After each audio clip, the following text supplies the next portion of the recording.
Bones in the Closet by VMS, next part. It is the final revelation, the blood that broke the spine.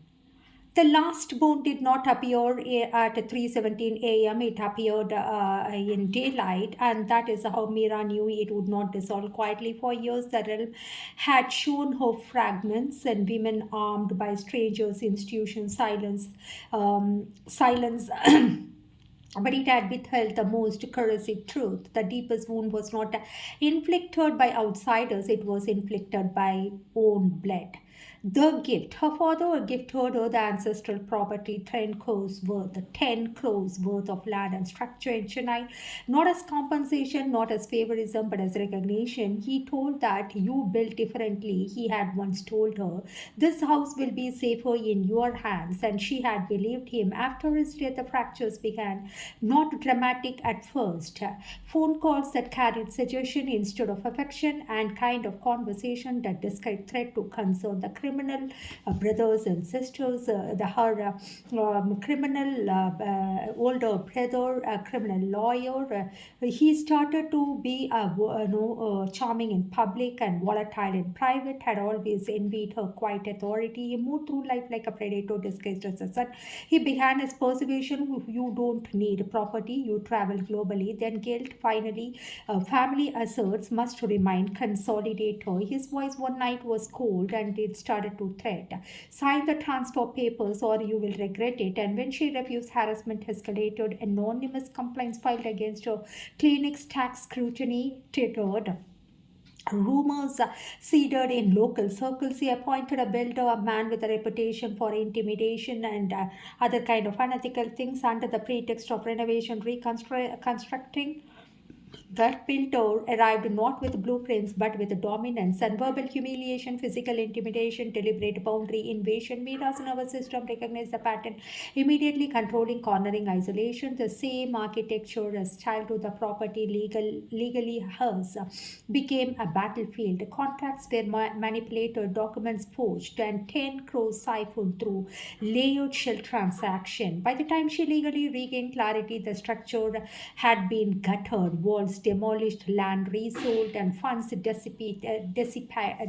And he did not just steal property, attempted to erase a foundation. The older sisters, the silent narcissist, one of her eldest sister, did not attack. She withdrew, emotionally absent, but it strategically aligned with whoever preserved her own image. When Mira reached out for support, she received, why create conflict? Just compromise. Compromise meant surrender. Her sister reframed abuse as misunderstanding. Gaslighting became family diplomacy. And public, she performed empathy. In private, she avoided responsibility. Betrayal was colder than aggression because it came wrapped in virtue. The next sister lost to schizophrenia. Another older sister, brilliant ones and poetic luminous, had long since retreated into schizophrenia and paranoia and had claimed her narrative. She spoke of conspiracies, voices, divine messages, and even divine messages. Mira could not lean on her, instead, she became her caretaker too. Quiet moments, a schizophrenic sister would stare at her and whisper, they are trying to erase you. At the time, Mira dismissed it as a delusion. Later, she wondered if madness sometimes sees truth clearer than sanity. The self centered oldest brother, the other brother lived in perpetual domesticated surrender, henpecked conflict averse, desperate to avoid comfort. He chose neutrality in injustice to Mira, aligned with power. He told her softly, I don't want problems. He died suddenly because of cardiac arrest, no, before the reconciliation was possible. His death left no closure, only unfinished sentences. And the bone of betrayal, the realm had never shown her this clearly, because sibling betrayal is more destabilizing than assault. Assault is violence, sibling betrayal is erasure. One night, months after the property was lost, the closet opened differently, no scattered bones, a single spine cracked down the center.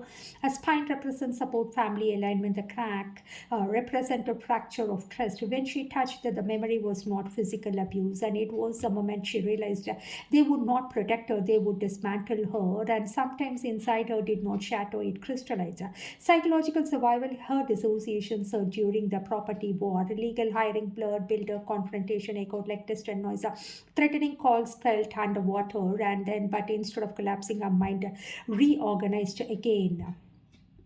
The realm expanded not fear but with the clarity. Each sibling became a bone category, control, envy, narcissism, cowardice, madness.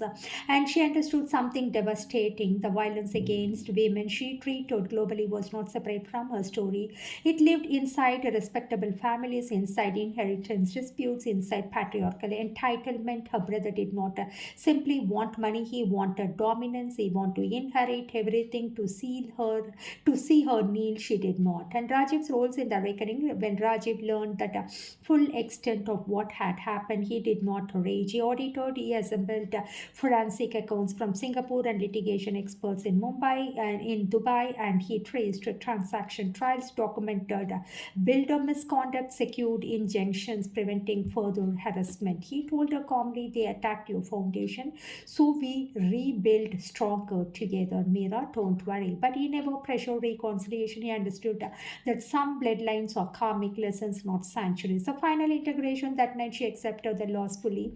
The realm shifted, the cracked spine did not dissolve, it fused, not repair to former innocence and reinforce. Bones grow denser at a fracture points, and psychology mirrored biology, and she realized the property was never the true inheritance. The inheritance was endurance, discernment, the ability to see manipulation without collapsing. Her siblings revealed the last illustration she carried, that family automatically equals safety. It does not. Safety is chosen, built, earned, and the one which cannot be seen, and it is not a revenge. It is something that is earned. The closing truth, standing before the closet one final time, she whispered each sibling's names, not with hatred but release. The bones did not scream, they settled, because betrayal once named loses its invisible power. Rajiv stood behind her, steady as ever. She did not need rescuing, she needed witnessing.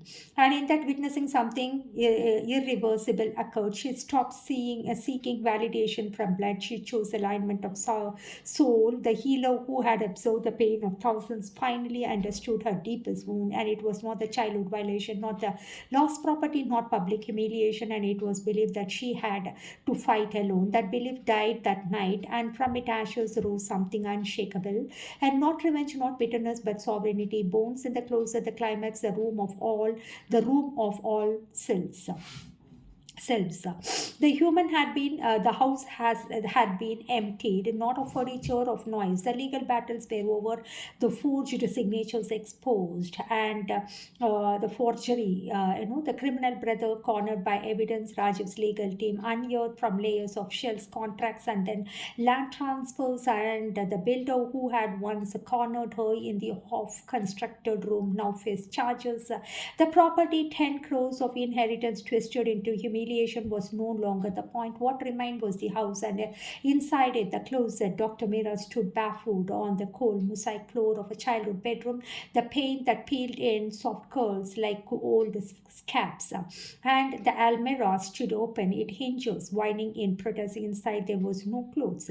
There were bones, no literal bones, but the architecture of memory. She did not recoil, she stepped in. The child, the first version of herself, stood near the back wall, 7 years older, thin plates, big, observant eyes that had already learned no silence. The child mirror clutched a broken doll whose arm hung by a thread. Why didn't you scream? Adult Mira asked. The child looked at her confused. No one would come. The air thickened, the closet stretched wider than physics allowed, and walls dissolved into corridors. Each corridor carried a scent: iodine, dust, sweat, incense, fear. The child did not accuse, she waited. Adult Mira knelt before her, I came, she whispered, late, but I came. The child studied her face as if verifying identity. Then she handed her the broken doll. It dissolved into bone dust. The violated teenager, she appeared next 15, had disabled kurta tone, eyes not crying, was empty. Its was empty. Dissociation had already claimed her. The teenager stood slightly to the left as though her body had learned to step outside itself. The room pulsed with the echo of hands that should not have touched. You left, the teenager said faintly. Adult Mira's throat closed, and she said, yes, I watched it happen from the ceiling. Mira's own research on trauma, on dissociative survival, returned to her now, not as a theory but as a flesh memory or as organism memory, as parasite and protector. When the body cannot endure, the mind fractures and clothes, and you did not have to save it, adult Mira replied. The teenager's lips trembled. Was it my fault? The most dangerous question in the world. Adult Mira reached forward and pressed her forehead to the teenager's. No, it was a crime. It was violence. It was theirs. For a moment, it was the wall. For a moment, the walls bled. The closet showed flashes. Her criminal brother's threats, the builder's smirk, the elder sister's silence, the mother's inability to intervene, the father's absence. As they already passed, but they are absorbing as ghosts or souls, and generations of unspoken tremor pressed like a prints on a spine. The teenager exhaled. The tone kurta mentored itself not to erase history but to decorative survival. The healer who bled. Another self stepped forward, and 45 draped in white revered across continents. The psychic healer who touched thousands of souls, from war survivors in Eastern Europe to corporate executives in New York, from trafficked women in Southeast Asia to grieving mothers in Africa. This mother carried thousands of hands imprints on her aura. But her eyes were red rimmed. You healed them, you accused softly. She accused softly. Who heals you? Adult Mira hesitated. The healer version continued. You stand before audiences and speak of resilience. You hold trembling bodies. You enter their nightmares and guide them out. But when you return to hotel rooms at night, you vomit blood from these swallowed memories. Silence, because this was true. Trauma unprocessed does not disappear. It transmutes into migraines, into tremors, into shame disguised as humility. The healer trembled. I am tired. Adult Mira touched her own chest. You don't have to carry it alone anymore. A crack appeared in the ceiling. Light filtered in. The sister betrayed. The final version emerged from the shadow. A woman who signed document under threat. The woman blackmailed with fabricated scandals. The one who told she was hysterical, unable, unstable, and dramatic. The one the one whose brother siphoned property worth 10 crores.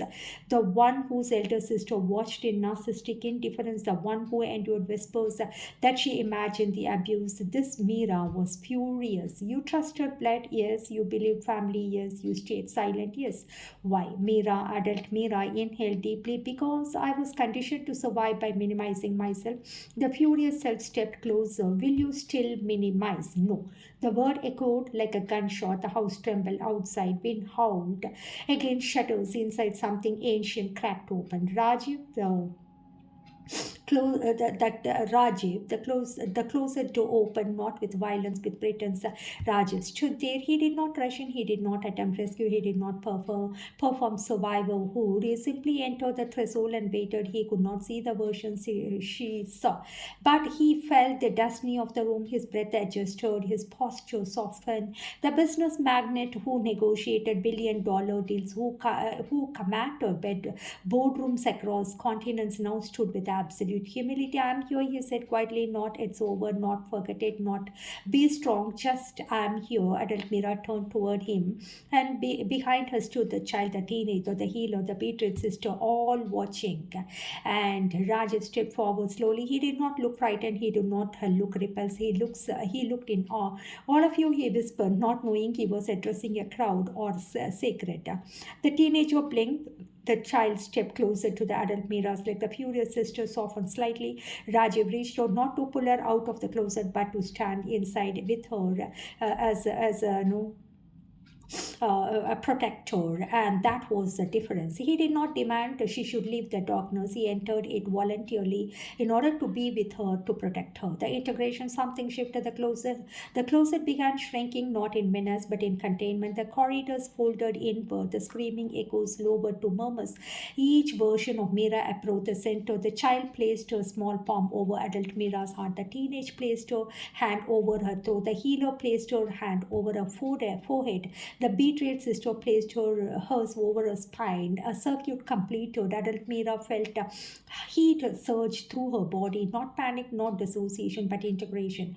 Memory did not vanish, it reorganized. No longer a haunting, a testimony. Raji watched as her breathing stabilized. What's happening? He asked gently. She looked at him. For the first time, she said, I'm not fragmented. Tears streamed down, not hysterical, not dramatic, clean. The horror did not disappear, it transformed. It became bone structure, strong, supportive, holding her upright instead of imposing her. The final image, the closet was now empty, not because the bones vanished, but because they had become her own skeleton. She stepped out of the room not as a victim, not as a fractured psychic, not as a woman defined by betrayal, but as a Dr. Meera the whole. Rajiv took her hand, not to lead, not to walk beside. Behind them, the house stood silent, not as a mausoleum, but as a complete chapter. Inside her, every version breathed in unison. The horror had not destroyed her. It had constructed her, and for the first time in 50 years, the bones were no longer in the closet. They were in her spine. Bones in the closet becomes bones in a spine. The final moment, wholeness is a fire that does not burn. The integration did not end in that room, it began there. Wholeness. Mira would later teach, and it's not a soft concept, it is violent in its reordering. When dissociation collapses, when every exiled self returns home, the nervous system does not celebrate, and it recalibrates. That night her body trembled, not from fear but from re-entry. The psychological rebirth. For 50 years, Dr. Mira survived by fragmentation. The psyche had divided into compartments: child, violated, adolescent, strategies, healer, dissociated, witness. Each part had functioned like an independent organ. Now the walls between them were gone. Integration is not poetic, it is neurological. Her hippocampus, long overwhelmed by trauma, memory no longer fired in chaotic loops. The amygdala, that sentinel of terror, began to quiet. Flashbacks lost their sharp edges, and memory reorganized from reliving to remembering. She no longer left her body when touched unexpectedly. She no longer scanned rooms for invisible threats. Her breath reached her diaphragm fully for the first time without resistance. Rajiv noticed before she did. You are breathing differently, Meera, he said softly one morning. She placed her hand over her abdomen.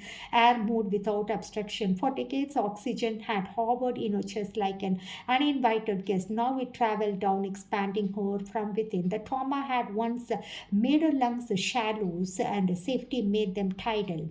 Wholeness altered physiology. The emotional convergence. There had been years when Meera could access other people's pain with a terrifying clarity. Clients from Berlin, Nairobi, Toronto, Singapore, yet remained numb to her own.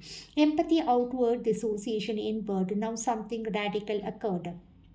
She felt joy without suspicion, not euphoric mania, and not euphoric mania, quiet joy. When Rajiv laughed, the sound no longer startled her, it entered her body and stayed. When he touched her hand, her nervous system did not brace her harm, it leaned. The difference between attraction and comic recognition is safety. The first time he held her hand, the integration, she did not disappear into performance or healer mode, and she remained present. And every nerve awake, not hypervigilant, alive. Tears came not from sorrow but from the unbearable tenderness of being seen without being consumed. Rajiv did not worship her wounds. He honored her strength. He did not eroticize her survival. He desired her wholeness. And then distinction heals something ancient. The psychological alchemy of love trauma lives in muscle memory. Showed us love when Rajiv's palm rested at the small of her back. Her spine no longer stiffened, instead it lengthened. Her posture shifted subtly, not defensive, but a sovereign.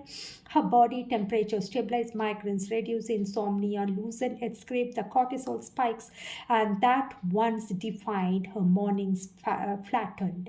Psychological integration altered endocrine patterns, but beyond biology was something deeper. During their moments of intimacy, Mira did not leave her body to absorb from above, but she once had, but as she once had during violation, she remained inside her skin, present, responsive, breathing with him.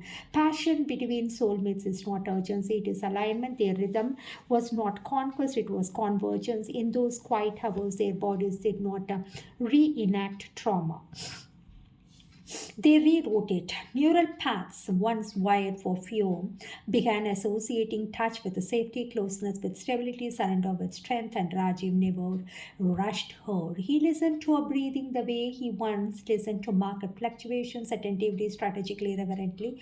For the first time, her body learned that desire could coexist without danger, that ecstasy could unfold without dissociation. Surrender did not mean annihilation. Her cells believed him. The karmic recognition. They never romanticized the word karmic, they understood it as unfinished resonance. When Meera looked into Rajiv's eyes, she did not see fantasy, she saw continuity, not from the past life in mystic abstraction, but from emotional timeless left incomplete. They had both survived different wars. He had built empires to outturn emptiness, she had built healing sanctuaries to outtone fragmentation. Both had succeeded, neither had been whole when they met later in life, not in youthful naivety. It was not fireworks, it was recognition, the kind that quiets the body instead of igniting it. I feel, she told him once, as if I was waiting 50 years to meet you. He smiled gently, and I was building the ground, no, building the ground you would stand on. And he said he funded her trauma centers not as charity but as structural justice, and he protected her legally, shielded her from exploitative media, ensured her name could never again be weaponized. His business acumen became armor around her mission. But emotionally, he did something rarer. He refused to rescue her, he partnered her. There is no greater erotism from a survivor than equality, passion toward the wholeness. As months passed, their relationship matured beyond romance into spiritual architecture. They did not avoid the past, and they metabolized it together. On nights when memory resurfaced unexpectedly, Rajiv did not ask her to suppress it. He held space until the wave passed. On days when his corporate world overwhelmed him, she grounded him with the same presence she once reserved only for clients. And they were not halves, and they were two integrated beings choosing unison. And because neither was fragmented, their love did not feed on wounds. It just fed on expansion, wholeness, intensified passion, not frantic, not desperate, but it is a kind of deep. But that kind where silence between breaths feels scared, and where eyes contact holds more electricity than performance, and where bodies align not to escape pain but to celebrate survival. The final scene years later, standing before thousands at an international trauma summit, Dr. Meera spoke of dissociation as brilliance, not weakness, of memory as a living organism that can be befriended, of integration or as a reclamation. Rajiv sat in the first row, not as a sponsor, not as a magnet, but as a witness. When the audience rose in applause, she did not shrink, she did not deflect, she did not apologize for existing. She observed it. Afterward, backstage, she leaned into him, not collapsing, not seeking validation, simply sharing the moment. You are whole, he whispered. She shook her head gently. Not me. We are, Rajiv. Outside, the world still held violence. Betrayal still existed. Human cruelty had not vanished, and but inside her, the bones had rearranged into strength. Inside them, love had rearranged into purpose. They walked out together, not toward fantasy, not toward escape, but toward a life built consciously. The closet was empty, her spine was steady, her breath was full, and for the first time in its lifetime, Dr. Meera did not heal to survive. She lived to love. The epilogue, the spine years later at an international trauma conference, Dr. Meera speaks of dissociation without shame. She speaks of it as brilliant. She speaks of fragmented cells as adaptive architecture. The auditorium is filled with clinicians, architects, and activists, survivors, skeptics, psychiatrists, psychologists, and she does not dramatize her suffering. She does not narrate her family's betrayals as for spectacle. She does not name the property value stolen, nor the threats whispered in half-lit corridors. She speaks instead of the spine. Trauma, she says, does not weaken the bones. It rearranges them if we are permitted safety. Those bones become the very structure that holds us upright. In the front row sits Rajiv, global industrialist, patron of trauma centers, architect of legal shields that protect thousands of exploited women. He does not look triumphant, he looks grateful. After the applause fades and they walk outside into the late evening air, there is no melodrama and no thunderclap, just breath. I repeat, after the applause fades, they walk outside into the late evening air. There is no melodrama, there is no thunderclap, just breath. For the first time in her life, Dr. Meera's breath travels without obstruction from lungs to belly to earth. I repeat, Dr. Meera's breath travels without obstruction from lungs to belly to earth. And the closet is empty, not because the bones disappeared, but because they have become her spine. End of Bones in the Closet by VMS.